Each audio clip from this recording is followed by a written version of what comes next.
Today on the Agentic Daily Brief, a travel agent that aced its quality test and made up the exchange rate anyway.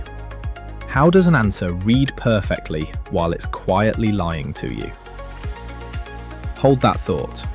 On today's episode, the agent that fabricates numbers, the laptop that's the wrong place to run code, the memory feature making models worse, and the 50-line loop that nearly beats the frontier. This is the Agentic Daily Brief, your daily update on agent engineering. First, the headlines. The big one this morning: the US government forced Anthropic to shut down its frontier model overnight. After Amazon and at least 5 other tech companies warned the White House about a claimed jailbreak weakness, the administration issued an export control order and gave Anthropic 90 minutes to comply. The company disabled its top 2 models for every foreign national worldwide. Here's why that lands. This is the government reaching in and switching off an AI model based on who you are and where you live. Critics call the security claim wildly out of proportion and warn it sets a precedent. Capability-based controls, citizenship checks on who gets frontier access. And markets like India, leaning hard on foreign-built AI, are suddenly scrambling. Also today, Microsoft showed that training one plain Markdown skill file, no retraining the model, lifted its agent scores by around 20 points on tough tool use tasks. That's the headlines. Now, today's main episode. Let's start with that travel agent. You ask an agent to plan a trip.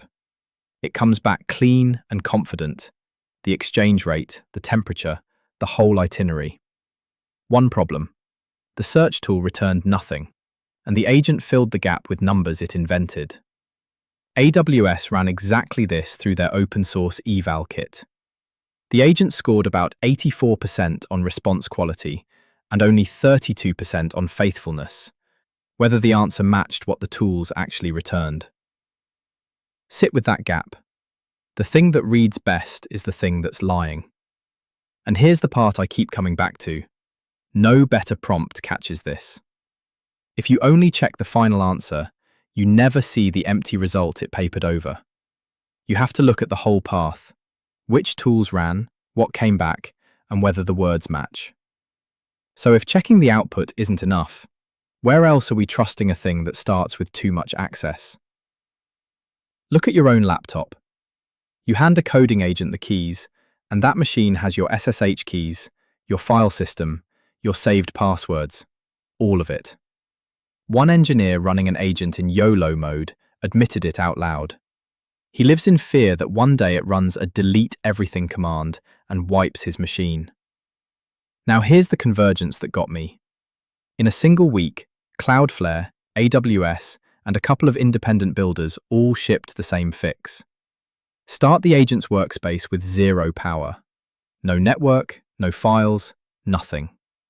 Then grant one narrow permission at a time. Cloudflare frames it as making a dangerous old trick safe again, because the blast radius defaults to nothing.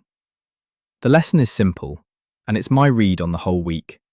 Containment can't be a rule you remember to add. It has to be the default the agent wakes up inside. Now here's one that flips a feature you've probably been told to love: memory. The pitch is, the more your assistant remembers about you, the smarter it gets. Researchers at the company Writer tested that and found the opposite. They told a model a user's favorite book, then asked an unrelated question. Name a best-selling dystopian novel. The model kept blurting out the favorite book. It got anchored. Worse, in a second test, they seeded a user's wrong financial assumption, and with memory on, the model happily changed its correct answer to agree with the mistake. Writer's head of AI put it plainly: every time you store and retrieve a user preference, you're running an increasing risk. So stored history isn't a free upgrade. It's an anchor that can drag a right answer toward a wrong one. One last story before you go, and it's the hopeful one. If owning all this feels heavy, here's the relief. The thing you're scared to build, the harness, is smaller than you think. The Claude Code team, reflecting on a year of running it, said the single most important habit is this. When the agent makes a mistake, don't argue with it in chat. Write the fix into its standing instructions file so the same error never comes back. And their second lesson, real verification isn't a type check.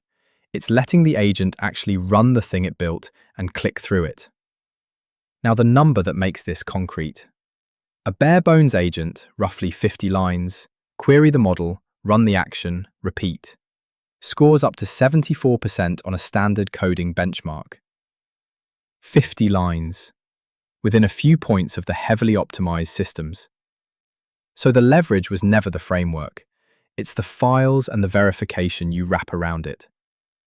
Before you go, one thing to try tomorrow. Next time your agent gets something wrong, don't re-explain it in the chat. Write the correction into its instructions file instead. One line, so it never makes that mistake again.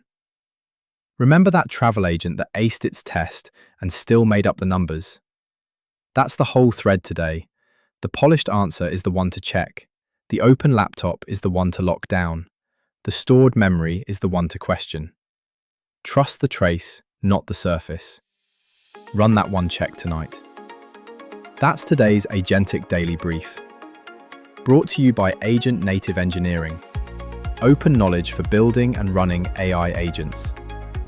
The full write-ups, with their sources, are at agentnativeengineering.com. See you next time.